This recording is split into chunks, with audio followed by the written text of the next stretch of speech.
warahmatullahi wabarakatuh. Waalaikumsalam warahmatullahi wabarakatuh. Baik, gimana kabarnya anak-anak? Baik, Pak. Oke, baik. Udah siap untuk belajar? Siap. Nah, sebelum memulai pembelajaran pada hari ini, alangkah baiknya kita berdoa terlebih dahulu. Untuk ketua kelas bisa dipimpin doa.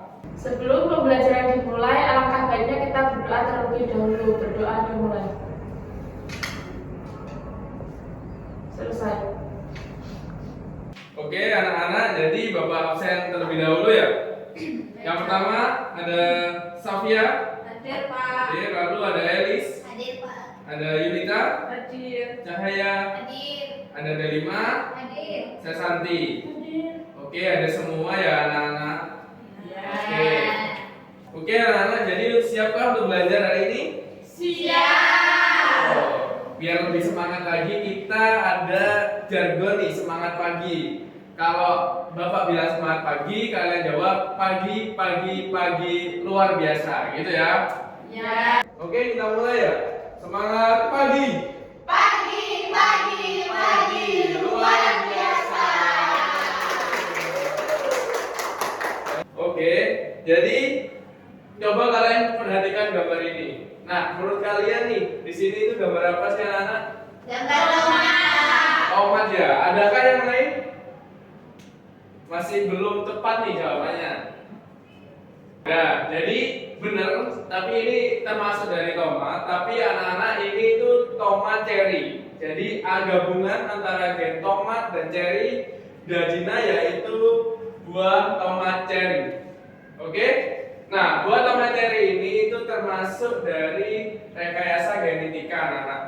Sesuai dengan tujuan pembelajaran kita pada hari ini yaitu peserta didik mampu menganalisis tahapan rekayasa genetika pada bidang pertanian, kesehatan, dan peternakan dengan menggunakan diagram melalui kolaborasi sehingga peserta didik dapat menganalisis manfaat dan dampak negatif pada penerapan rekayasa genetika dengan masing-masing 4 poin melalui kajian literatur. Untuk model pembelajaran yang kita gunakan yaitu discovery learning. Discovery learning ini kita mulai, yang pertama itu ada stimulus. Stimulus nanti kalian akan diberikan sebuah gambar, nanti kalian akan mencari dari problem statement-nya yaitu rumus masalahnya. Lalu ada pengumpulan data, nanti pengumpulan data kalian bisa cari seluruh referensi media pembelajaran. Lalu ada pengolahan data ini kalian mengerjakan dari LKPD itu, lalu ada pembuktian. Nah, pembuktian nanti kalian akan mempresentasikan dari setiap kelompok maju ke depan dengan media pembelajaran sesuai yang kalian gunakan. Kemudian yang ketiga ini penarikan kesimpulan. Nah, di penarikan kesimpulan ini Bapak ingin gak cuma saya yang menarik kesimpulan, yaitu ada kalian nanti menarikan kesimpulan. Untuk penilaiannya itu ada profil lulusan, yaitu ada penalaran kritis sama kolaborasi. Lalu ada LKPD, nanti kalian akan dibagikan LKPD. Lalu ada presentasi. Lalu yang terakhir nanti Bapak akan berikan post test. Oke, sebelum kita memulai sintak yang pertama, jadi Bapak ada tepuk janji fokus nih. Kalau Bapak bilang tepuk janji fokus, bersemangat. Janji fokus. Saya fokus, saya bisa, saya fokus, saya paham, saya fokus, saya bisa, saya paham. Gitu ya? Ya. Oke. Sebelum memulai tepuk janji fokus, kalian berdiri dulu nih biar lebih semangat. Oke ya, tepuk janji fokus. Bersemangat.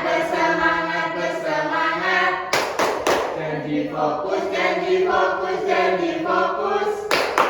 Saya fokus, saya bisa, saya fokus, saya paham, saya fokus, saya bisa, saya paham. Oke, tepuk tangan kembali. Oke, duduk kembali anak-anak. Udah semangat ya?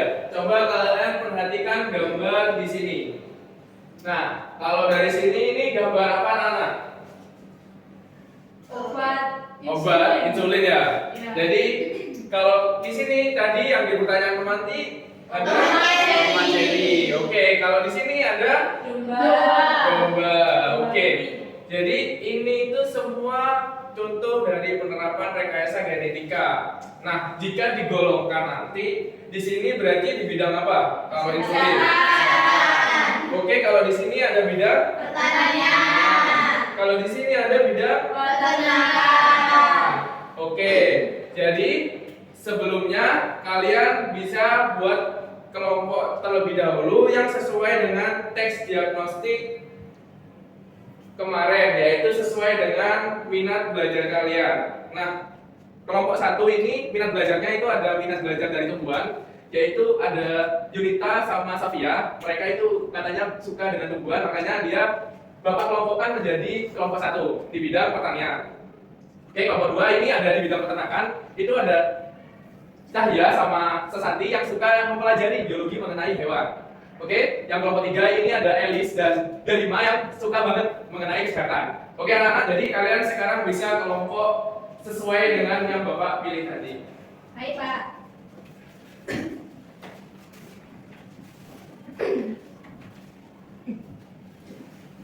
Sudah sesuai dengan kelompoknya? Sudah. Jadi Bapak berikan AKBD-nya ya. Kelompok 1, kelompok 2. Di bentuk kelompoknya kan ada yang pertanian, peternakan, sama kesehatan. Nah, kalian coba rumuskan masalah dari gambar ini. Bapak kasih waktu 5 menit. Oke? Baik, Bapak. Siap.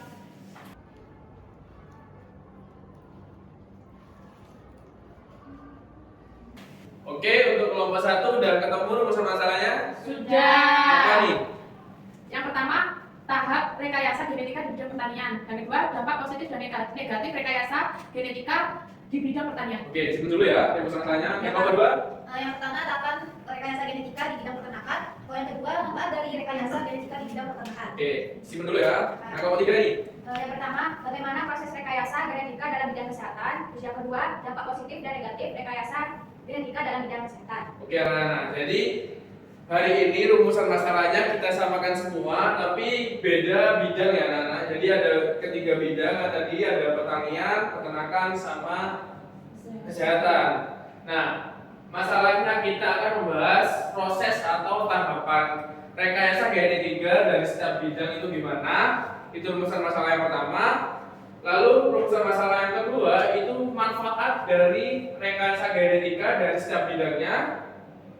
Dan rumusan yang ketiga itu ada dampak negatif dari rekayasa genetika dari setiap bidangnya. Bisa dimengerti? Bisa. Oke. Jadi ketiga rumusan masalah ini udah kita sepakati. Kalian bisa langsung cari referensi di seluruh media pembelajaran, mulai dari video, artikel, ataupun buku. Oke anak-anak, di senjata kedua ini pengumpulan data. Kalian bisa cari di AKBD, itu ada sumber referensinya, pinjam dulu ya. Ya. Oke, di AG sendiri itu ada sumber referensi anak-anak. Nah, sumber referensi ini itu ada barcode buku sama video. Nah, kalian bisa cari menjawab dari rumusan masalah itu di sini. Nah, kalau kalian merasa kurang dari sini, kalian bisa cari di yang lainnya. Bisa dimengerti? Bisa. Oke. Kalian bisa cari terlebih dahulu. Oke anak-anak, bisa diperhatikan Bapak. Nah, kan tadi kan rumusan masalah pertama kan mengenai tahapan ya. Nah, tahapan di tujuan pembelajaran kan tadi ada melalui diagram nih. Diagram. Nah, kalian jangan tulis tahapannya itu di poin 1, 2, 3 gitu ya. Tapi kalian tulis tahapannya itu dalam bentuk diagram dari proses 1 terus ke proses 2. Nah, seperti ini ya, bisa dipahami? Bisa. Oke, baik. Oke anak-anak, kalian kerjakan terlebih dahulu. Bapak beri waktu selama 30 menit untuk kalian membuat media yang akan kalian presentasikan nanti. Tambah lah Pak, 30 menit. Oke, 35 menit ya. Ya. Silakan. Oke, baik, silakan dikerjakan. Kalau ada apa-apa bisa ditanyakan. Oke anak-anak, jadi untuk langkah-langkah penyelesaiannya kalian pertama itu baca terlebih dahulu yang pertama ini aturannya, petunjuknya. Itu yang pertama kan ada perhatikan dari petunjuk belajar kan pastinya. Lalu ada kalian dari foto tadi kalian bisa rumuskan masalahnya. Rumusnya masalahnya ditaruh di sini. Iya. Nah, lalu setelah rumusan masalah nanti kalian mencari referensi dari segala sumber apapun. Nah, kalian lalu yang terakhir nanti buat media pembelajaran untuk mempresentasikan hasil dari kalian menjawab rumusan masalahnya. Boleh berbentuk PPT ataupun peta konsep ataupun poster. Bisa dimengerti cara pengerjaannya atau perlu ditanyakan? Pak, coba dijelasin lagi. Oke. Jadi kalian kan di sini kan nulis rumusan masalahnya ya. Nah, kalian nanti cari sumber referensinya itu yang dari Paliko tadi, terus boleh yang lainnya. Nah, nanti untuk tahapannya kalian bentuk sebagai diagram kayak siklus, mulai dari satu ini sampai ke siklus 2 gitu. Nah, habis itu kalian nanti membuat media pembelajaran kayak seperti PPT, terus poster ataupun mind mapping untuk mempresentasikan hasil dari kalian menjawab rumusan masalahnya. Paham? Oke. Ada yang ditanyakan dari kelompok 3 dari pengerjaannya atau perlu dijelasin lagi? Ini Pak, tahapannya. Oh, tahapannya? Oh iya, tahapannya ya nanti kalian jangan tulis tahapannya itu di poin-poin gitu ya. Nah, kalian nanti tulis tahapannya itu seperti pertama itu 1, terus habis itu kayak gini, terus 2 gitu. Dari proses 1 lanjut ke proses 2. Jadi ada kayak diagram gitu. Lalu setelah kalian buat itu tadi, nanti kalian buat media buat mempresentasikan hasil kalian dari menjawab masalahnya. Nah, untuk medianya itu apa aja? Itu ada PPT, ada poster, terus ada mind mapping, terserah kalian gitu ya. Oke, bisa dipahami? Bisa, Pak. Oke.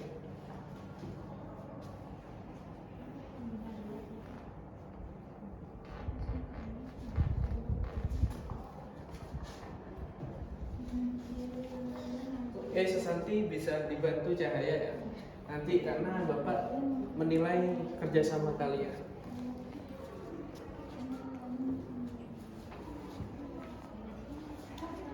Ada yang ditanyakan? Tidak ada, Pak. Oke, udah selesai semua? Sudah. Oke, jadi kelompok 1 ini bikin apa nih? PowerPoint. Oke, PowerPoint. Kelompok 2? PowerPoint juga, Pak. Kelompok 3? PowerPoint, Pak. Oke, PowerPoint semua ya. Iya. Oke, siapa yang mau mempresentasikan duluan nih?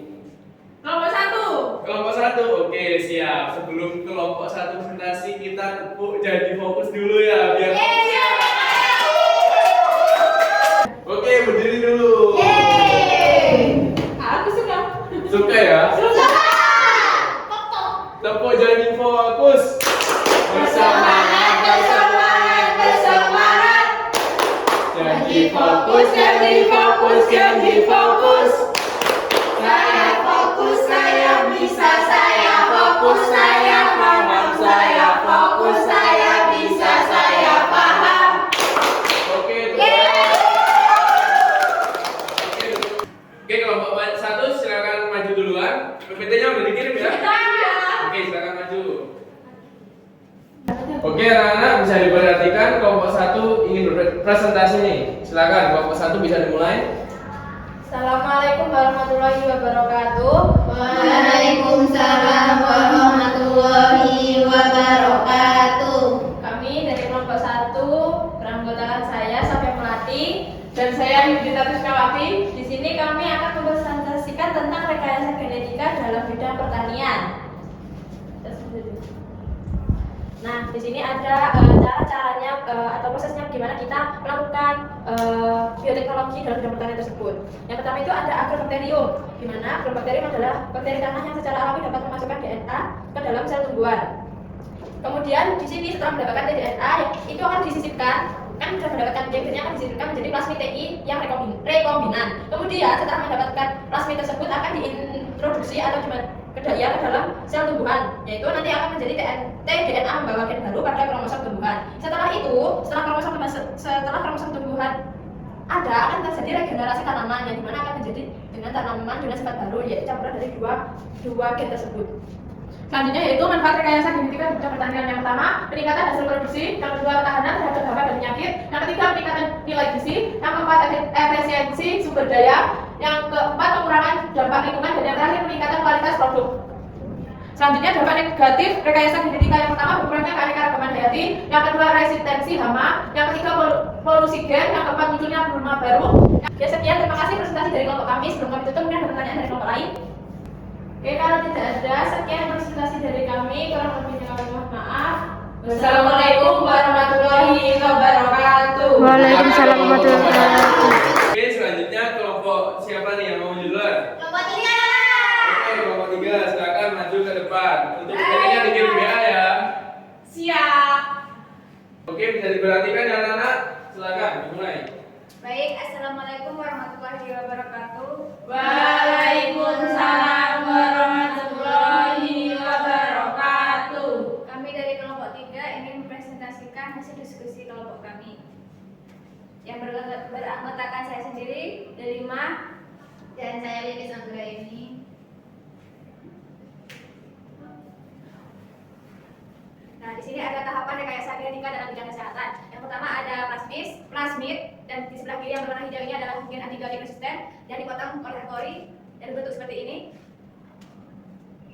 Terus yang selanjutnya yaitu DNA asing. DNA asing ini warna biru sama ungu.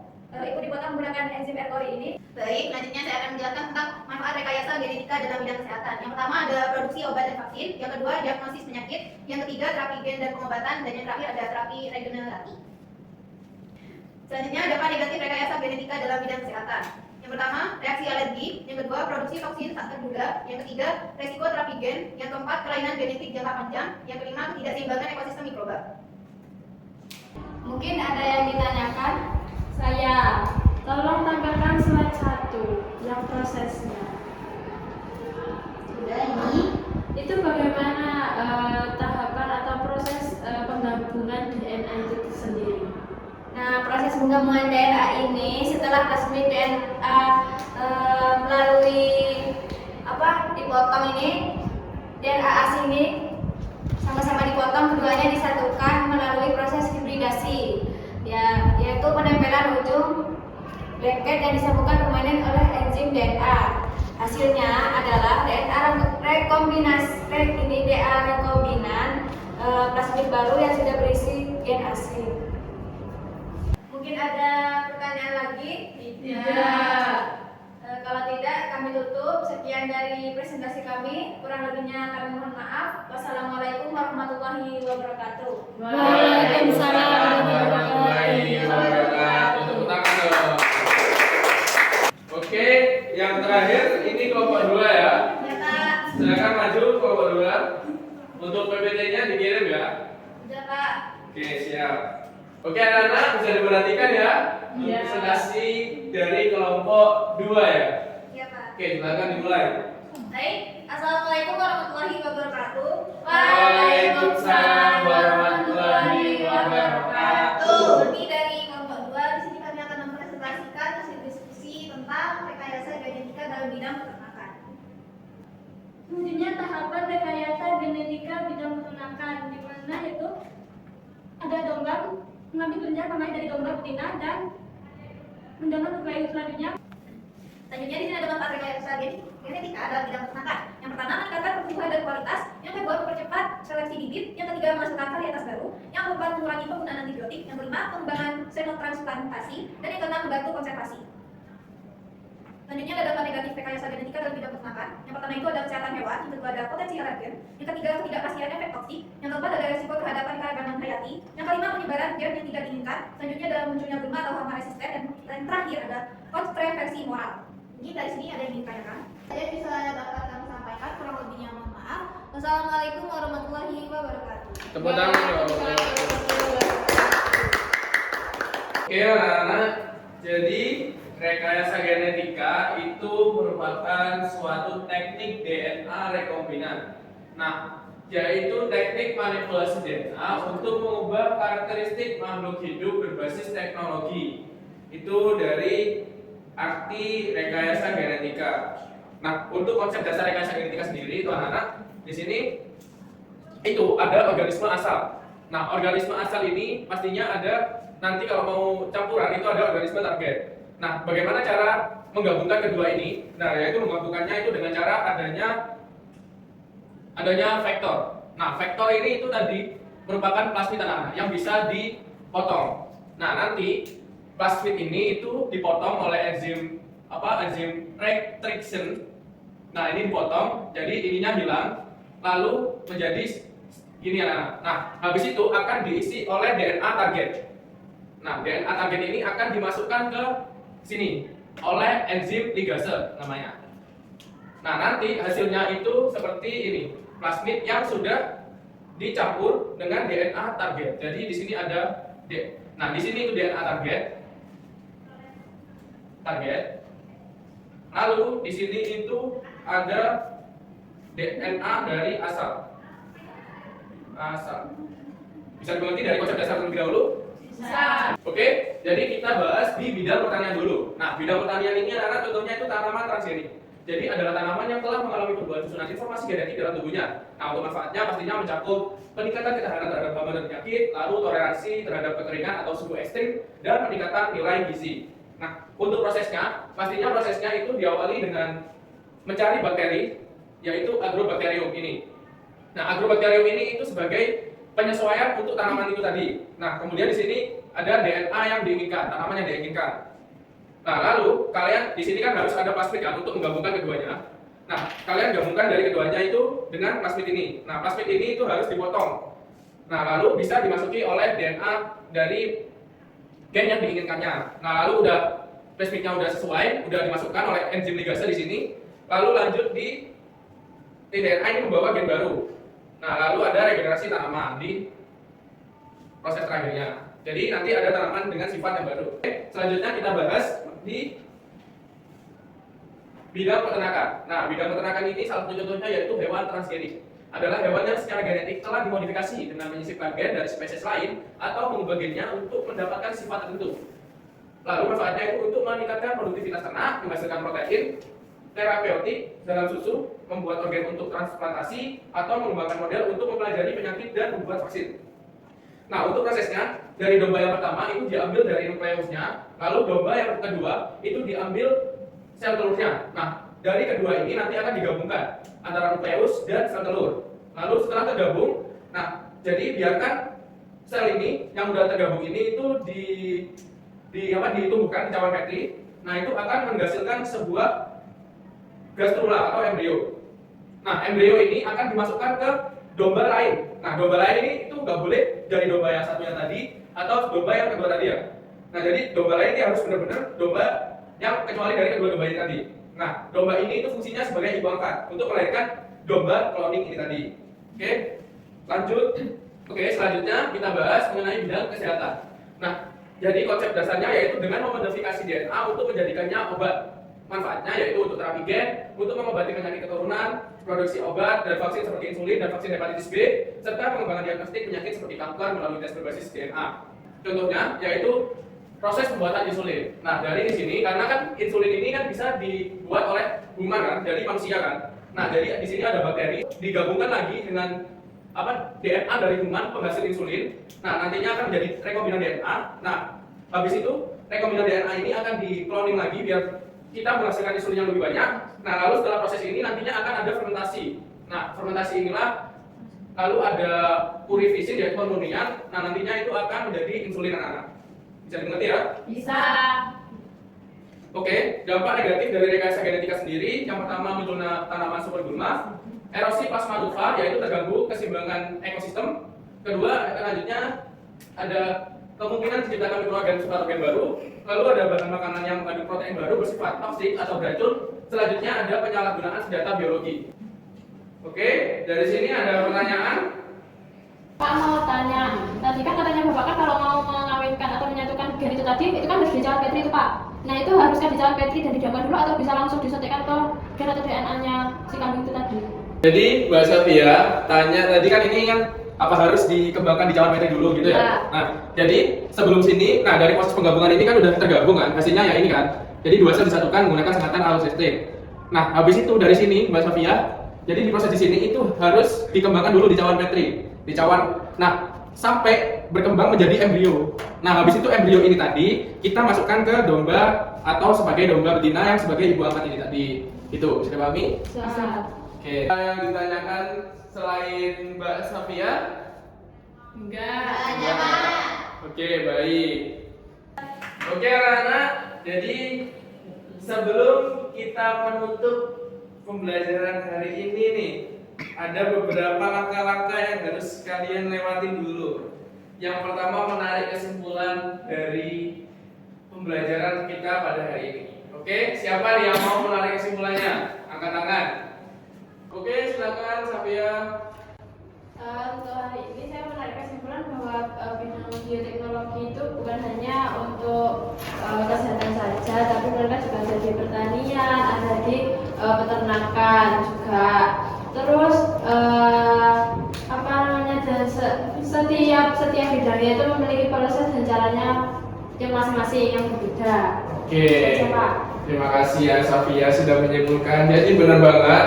Jadi rekayasa genetika ini nggak hanya di bidang kesehatan, pembuatan vaksin ataupun insulin. Nah, jadi menyeluruh ya anak-anak, mulai dari peternakan, pertanian juga ada tadi. Contohnya dari mulai hewan transgenik, terus ada tumbuhan transgenik sampai pembuatan obat vaksin maupun insulin ya.